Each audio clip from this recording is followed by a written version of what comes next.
What's up, everybody? It's Technicians Tuesday, and we've got a real treat for you today. This is going to be a real how-to for a lot of people, but if you aren't one of them, don't worry, you are still going to enjoy watching this get done. Today I had a great time when checking a lower unit for oil, then after that, checked the vessel view for calibration, changed the cowling latch, pumped some water out of a fuel tank, and then performed half of a 100-hour service, including the thermostats on a 2006 Yamaha F225. If you have ever done this before, then you know exactly how fun these can be, and if not, then today you will be finding out why. Now let's get to it. First thing in the morning, I went to check a gear case for oil, and wouldn't you know it, it was completely pressurized.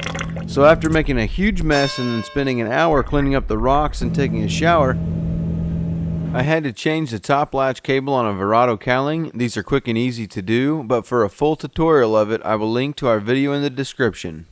Then I had to check a VesselView 7 to see if the fuel tank was calibrated properly. This was another quick task. It just required hitting the menu button, then going to the settings tab and clicking on the fuel tank. Then just hit vessel setup and boom, we were all done. After seeing that it was calibrated, I had to go on a service call to pump some water out of somebody's boat. There was a little bit of water, but mainly there was an air leak in the fuel line which made the engines lose prime and run out of fuel. What's funny is we just wrote an article about this a couple weeks ago on our website. So with that done, it was time to begin the service on the Yamis. Started this service out like always with a spark and compression test, then pulling the lower units. I will be making a full service how-to video for these 225s, so we'll skip all the how-toing with the lowers and get straight to the meat, the thermostats. There is a lot of stuff to take off and disconnect here, so if you're going to do this, make sure you take all of this stuff off and don't try and skip by not disconnecting something. You will only be slowing yourself down. First things first, we take out the three 10mm bolts holding the top cover on. After that's off, push the little plastic pieces on all of these zip ties down and disconnect the ties. This is so that we can move these hoses and wires around. There are two 10mm bolts holding the plastic piece holding all of the wires together. Remove those so we can move this thing around. Then over here on the port side, disconnect the IAC, the map sensor, remove this breather hose here, cut this sub tie and disconnect the temp sensor.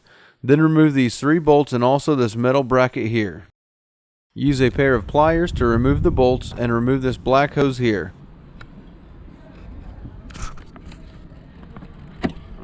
With all of that disconnected, you can lay this entire piece to the side, getting you access to the thermostat housing. Now we need to remove this bracket here on the thermostat housing and this nut from this throttle linkage so that we can get access to the bolt on the thermostat housing. You will have to take this hose out of the black plastic holder to get it to move over. With the nut off and the hose out of the way, we can move this entire thing out of the way like this, and now it's just two 10mm bolts holding the thermostat housing on. Take those out carefully. I recommend using some long needle nose pliers so you don't drop the bolts. Then pry the thermostat out and put the new one back in. Bolt the housing back in place and put everything back together, with the exception of the gray hose on the top and the plastic wire holder. Now we can move over to the starboard side. Start by disconnecting the TPS and moving that gray hose off to the side, then pulling the wires and hoses out of the black piece and moving it out of the way.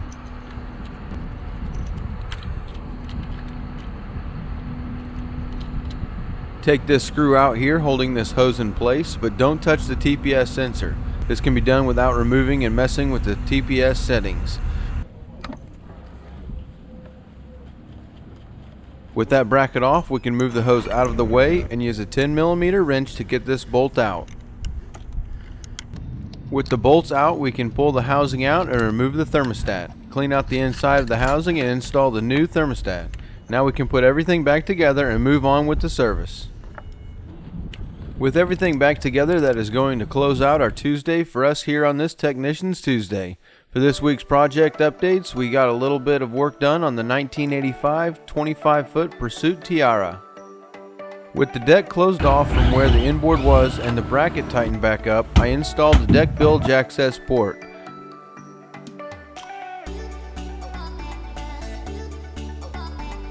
finished pulling out the steering components, and finally hosed down the boat and got all of the fiberglass dust out of it.